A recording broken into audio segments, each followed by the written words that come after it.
Good evening, ladies and gentlemen, and welcome to another edition of What's Happening.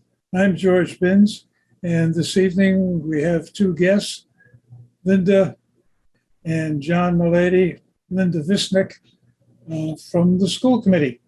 And this discussion got started with one of Lorinda's Facebook pages, where she was asking the question about what's the legal implications of critical race theory.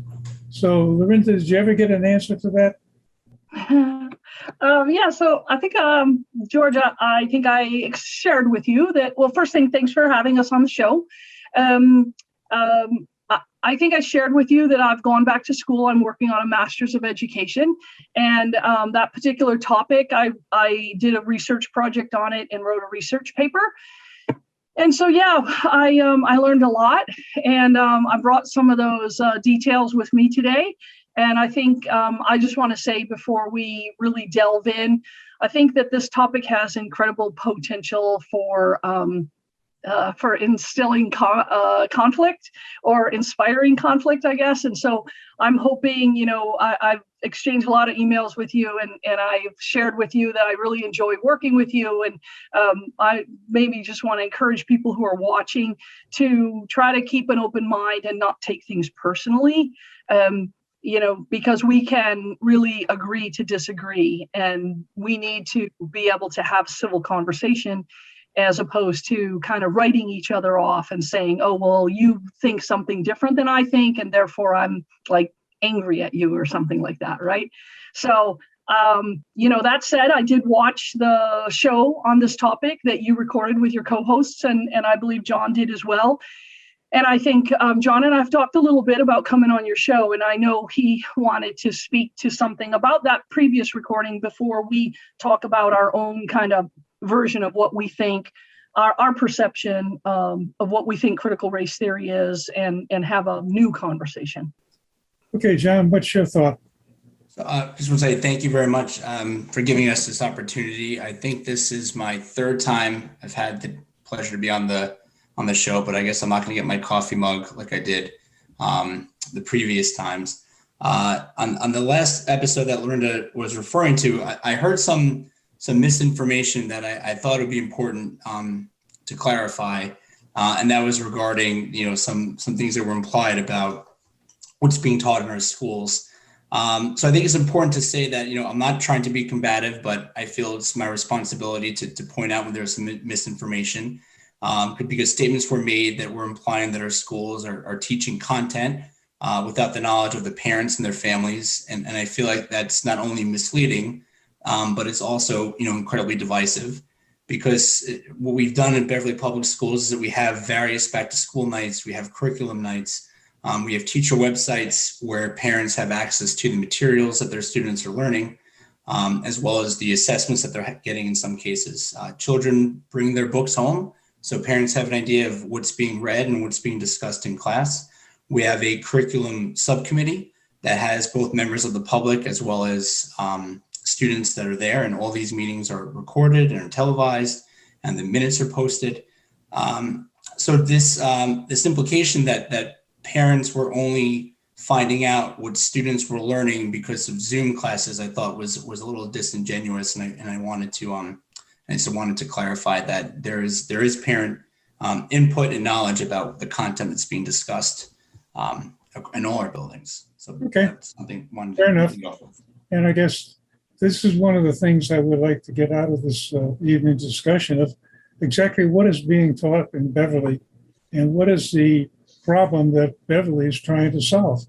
And one of my major concerns is that, there's a lot of nasty stuff going on in the country right now, and in the world for that matter. And I've got a different take on what's the cause of it, and we can get into that. But really, this is a situation here in Beverly, and I would like to focus mostly on what's the problem here and what are we doing to solve the local problem, not try to solve the world's problem. We'll take on that tomorrow. World hunger too, George.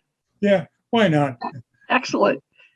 So I'll So I'll go back to my research, and I asked you if I could share a slide or two, and what I think, what I'll try to do is maybe talk a little bit to your question first, and then we'll decide if we're gonna share some of the slides that I created out of my research.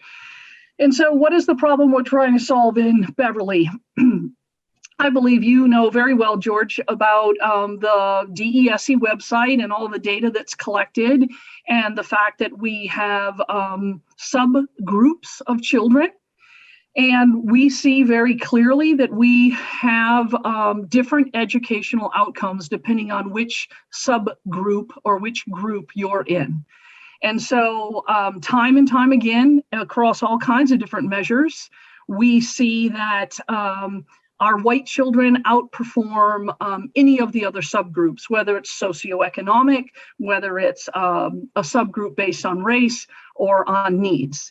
And without opening a whole nother can of worms or a Pandora's box or whatever you want to call it, for the sake of this conversation, I am happy to set aside the whole category of high needs and just concentrate on the other subgroups, and in particular on our racial subgroups. And so as a person on the school committee, you've probably heard me in any given meeting talk about the fact that we have an achievement gap. And not only do we have an achievement gap, we have many other measures that show that, in particular, our Black students are, for instance, disproportionately represented in discipline issues. They are underrepresented in enrollment in our AP classes. They're much more likely to drop out of school or to not graduate. And so as a school committee member, my job is to try to provide an education, a free public education to every child, and to make that education and the opportunities associated with that education as good as possible for every single child, not just for some children. And so that's the problem, in my opinion. That's the problem we're trying to solve. Okay. I don't know, John, do you want to take a stab at that one? Sure. I think, from my perspective is that every period in history, education takes a look at itself and re-examines not only the materials that we're using in classrooms, but the methods that we're using to teach our students and what some of our focus areas are. Education, history, life isn't stagnant. So we're just living through one of those massive generational changes right now. And I think, looking at the groups in our city and our student populations, conducting an audit is something that, corporations, industries, organizations do on a regular basis. And it just so happens that Lorinda and I happen to be sitting on the committee during one of those periods, and the public is living through that period right now. Okay, well, and I guess the magnitude of the problem in terms of population, you're looking at a school system. Well, I don't know about the school system. That maybe should be my question. Citywide, there's 94% people of European heritage, 3% of Hispanic, 2% I think is of African heritage, and the rest is a mixed bag of whatever other categories they can come up with. So is the school population about the same, or is there a different demographic there? I don't have the breakdown in front of me, but from one of our school committee meetings, I remember information was presented that we have over 16 different languages spoken by members of the school community here in Beverly. So I can say that, the kids in our classrooms, I think, represent, a more, reflective demographic of the state as a whole than maybe, other predominantly white communities nearby. And what I'll say to you, George, is I don't have the DESE website open in front of me. That's certainly easy enough to go back and well, it's not easy enough. It takes a couple of minutes to learn how to, or to remember how to traverse it and find what you're looking for. But I believe in one of our meetings, specifically one of the meetings where we talked about our audit results. Our teaching staff is 99% white, and yet our student body is only 76% white. Okay. And so 76% is a big difference compared to the 94 that you quoted. Okay. So the population of the school system is more diverse than the city is. Understand that. And we got into a discussion a couple of years back on the show, and Lynn really has a problem in terms of the number of languages spoken. And they got inundated at one time with a group of immigrants, and nobody but the immigrants spoke that particular dialect. So I can understand that English is a second language. It's a major function of the school system. So I guess the question comes down to, what other problems do we have besides teaching kids who don't speak English how to speak English? You talk about a disparity, but what's causing the disparity? Okay, well, I think you have a pretty good science background, George. I think that it's you can't necessarily point at one particular thing, but this might be a good place for me to. I think this is a good place for me to share at least one of the slides that I had hoped to share. So I'm going to share my screen. Okay. Yeah. Okay. So we're going to hope that it's not too messy and that it shows up okay. So yeah. I can't. When you have multiple variables, right? We have multivariate calculus. It's really difficult to say there's exactly one thing. But what I'll say is that, especially in the context of critical race theory, there's this concept of systemic racism. And I think that a lot of people have a problem with that term. And so I wanted to put up this slide to give two, on the slide, there are two very tangible examples of systems that had been in place. They're not in place anymore, but they still cause they still cause society some problems. There are still remnants of these problems. So the first problem is redlining, and the little book cover on this slide, The Color of Law, you can read all about our nation's history and how we as a government refused to give loans to Black people. We gave loans to white people, but we would not give loans to Black people. Furthermore, any given subdivision would be able to get permits to build houses and sell houses, but only to white people. And so there are these things called racial covenants. There are actually still in place today. Your house might have one on it. I've been working with this, the second line on the slide, the Mapping Prejudice Project, is working to go through a whole bunch of old deeds and find where there are any kind of covenant. It doesn't have to be just racial. There's spots that say we're not going to sell this house to Jews. We don't want Jews in this neighborhood. Okay, so but when we roll that forward, what we see is typically the way, oftentimes, I shouldn't say typically, oftentimes the way someone accumulates wealth is through home ownership.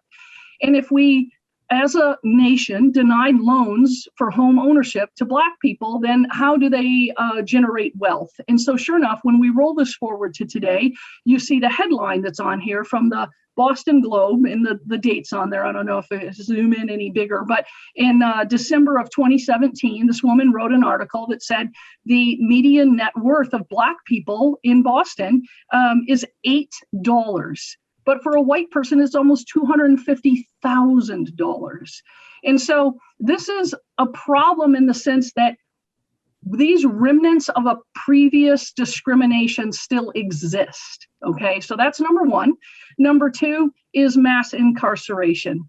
And again, a little book cover here if you want to do some really heavy reading, or you can watch the Netflix movie 13th, very similar story is told there, but in film version instead of if you didn't want to read. And it just really speaks to the disparities our penal system has around Blacks versus whites. And we hear this term, the school to prison pipeline. And when we talk about schools, we see in our school data, excuse me, not so much in Beverly, but we see very often in school data that Blacks are disproportionately represented in school discipline issues. And so the idea of the school to prison pipeline is that very early on in the school years, we start disciplining Blacks. They get familiar with the police, and they stay familiar with the police, and they unfortunately then are incarcerated at a much higher rate than their white peers. And so these are very real problems. And so even though we say today that we don't discriminate, we don't deny a loan to anybody based on their color, you can't undo the past. You simply can't wipe out the remnants of the past. Well, this has been an ongoing problem in this country for years. And one of the things that I think is holding back this progress is focus on one particular group. And what has been popping up in the newspapers recently is a lot of assaults on Asians. And you get into the different part of the country, and it's really a Hispanic or Mexican problem. So it's a situation that I interpret as we're a tribal society, whether we like it or not. That's the way Homo sapiens evolved. And we can always identify us versus them. There's always a them. And I don't care whether it's the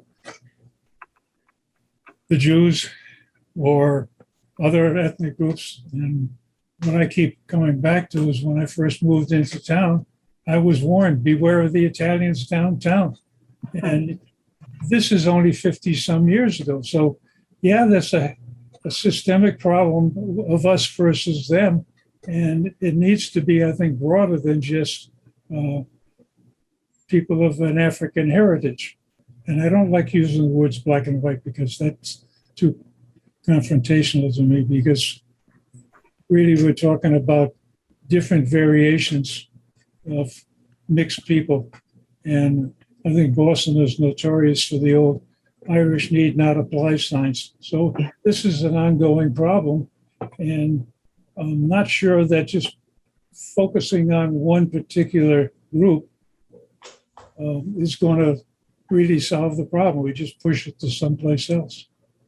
Right. So I'm going to say something, John, and then I see you're jonesing to talk, Mr. And I appreciate that because you have certainly a much better handle on it, on the history side of things than I do, which is one of the reasons why I love working. We have a fantastic kind of dynamic on the school committee. I think any given school committee member really brings something different to the table, and it's really a pleasure to be able to serve there right now. So what I will say is that I don't think that for instance, the resolutions that John and I brought forward last year, and one of them had to do with auditing our school district from top to bottom, including the curriculum. I don't think that said we're only going to focus on Blacks, but as a matter of fact, I know it didn't. But rather, and then I'll leave this for John to talk some more about, we want every child to feel like they belong. And in order for a child to feel like they belong, they maybe need to see themselves somewhere. And there's this concept of windows and mirrors. And right now in our school district, we don't have very many mirrors unless you're a white child. And so when we have a staff that's 99% white, when our administrative crew is, all white, now we have one exception to that, and that's not a mirror for any given child who's not white. And so I really don't think that, critical race theory itself, you might say, has this little niche of saying we're really only dealing with Blacks or African Americans, as you prefer to say, George. But that's not, I would say to you, that is a very narrow definition of it. And in fact, any given race uses the theory to say things in history that were previously allowed still have remnants that are affecting that particular race today. All right, so that's as much as I'm going to say on that. Tag, John, you're it. Okay. So, George, you brought up two things that that popped in my head. One of them was about tribes, and there's a great book. It has nothing to do with schools or anything like that. It's actually about whiskey. It's called Pappy Land, and it's about the Van Winkle family and the history of their bourbon. But the author is this guy, Wright Thompson, and he used a line very similar to what you said, and it's that we're all looking for our tribe. And that is the essence of what it is to be human. And sometimes when you're 13, you might belong to one tribe, and then you might grow out of that and try something else. And I think that's very true. And one of the things that Wright Thompson says is like, that's what America is all about. It's like, we're just trying to find what our tribe is. And the other thing that you brought up that made me think about something we actually do in school here in Beverly and in other districts, and it's about group membership and identity. And one of the classes being taught at Beverly High is called Facing History and Ourselves. And what Facing History does is they use these frameworks about membership and identity, and they use the Holocaust as a case study. So what they do with their format is you can go, how did a German World War I veteran who was Jewish go from being a German citizen and a decorated veteran to becoming an other? And it allows kids to, be reflective and think about, well, who are some groups in American society that have become others, and why does that happen? One thing that I wanted to mention from earlier was about, some of the curriculum. And I think, my oldest son is going to be in third grade. And for most of his childhood, when he was reading books, he could identify with a character in that story. Just like if we watch a TV show or you listen to a song, we can identify with the lyrics or identify with the artists, or identify with the characters. Because most of the books my son read, the characters were white or they were predominantly boys. And there's a segment of our school population that can't make those connections because the authors that they're reading are a different race or gender. And it's hard for those kids to make those connections. And what we know is that when students and people in general feel a connection with the subject that they're learning and they can get invested and excited, they're going to perform better. So I'm going to apologize if the book is going to be, the title is going to be backwards because of my mirror. But at my kids' school at Hannah, one of the books that they read this summer is called Ada's Violin. And it's the story about this poor family in Paraguay and how they're creating music about recycled material that they find at the garbage dump, because there's a significant portion of the world population that's what they have to do, go to a garbage dump to look for food and to look for supplies. And they probably wouldn't have come across or been exposed to that. And when you read the book, I can tell you right now, my kids and myself, we don't feel guilty or responsible for the poverty, but it's a good, appropriate way of exposing kids to different voices that they might not normally get. And in one of our subcommittee meetings on curriculum instruction and student life, our elementary school teachers and principals talked about that. Like, how can we look at our materials, look at our books, and, I'm not putting words in anyone's mouth, but if most of the books are about like barn animals and we don't have any characters where, the hero is a woman or a person of color, maybe we need to rethink about some of the materials that were there. And those books were purchased not with the intent of like objectively suppressing other voices, but maybe those were books that they were used to reading and books that they read to their kids. And it's just kind of part of the deal. I can understand a curriculum based on inclusion, excuse me, where everybody is part of the group. We're part of the tribe. You can call the tribe the third grade or something like that, or third grade Hannah or something specific, but everybody belongs regardless. And that is, I think, a goal. And at the same time, I guess the real question comes down to what's actually being taught in Beverly. Right. So I'll take another stab. And then, John, I think, as the chair of curriculum, you maybe have and yourself a history teacher, you maybe have a little better, a different perspective on that answer. But maybe what I think George, especially having listened to your last show, is that I want to say we're not teaching quote unquote critical race theory. So critical race theory is really this higher order thought process around why, if we passed a law that said you can't discriminate against Black people, or you can't discriminate against disabled people, or you can't discriminate against I don't care who, why do we still have these remnants in our society that continue to create uneven outcomes? Right? Why do we have disproportionate numbers in various categories? And so, what are we teaching? And sometimes why do people think that what we're teaching might be critical race theory? So we are teaching social emotional competencies.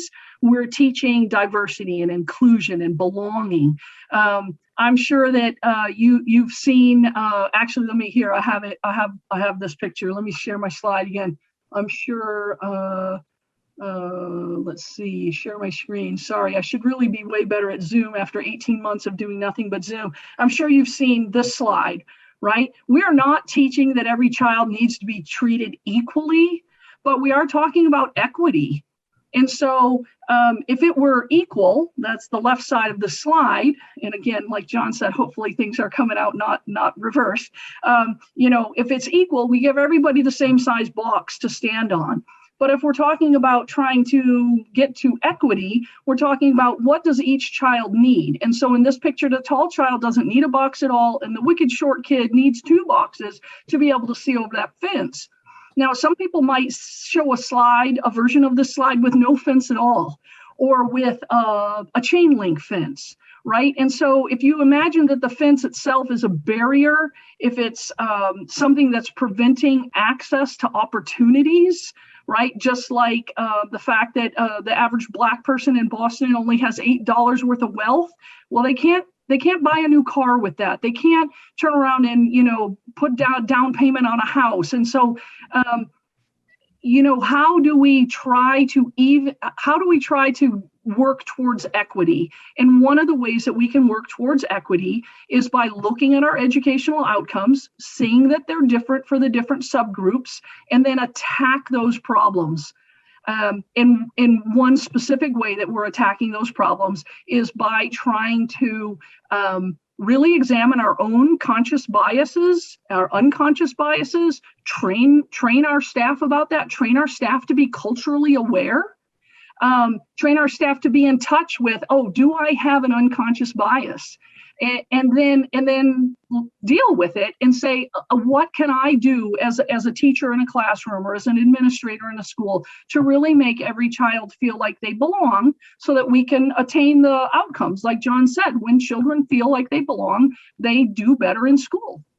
Well, I've got to the point of having half hour of fun, and I got a limitation with BevCam of how long I can run a show. So you raised some interesting questions, and as we discussed before the show started, there's a lot more to be discussed, and I would like to have both of you continue the discussion at some other time. So, ladies and gentlemen, be forewarned, we're going to do this again, and it's going to be fun. And thank you very much for watching this evening, and stay tuned. Like I said, we'll do it again. Thanks, George. Thank you very much.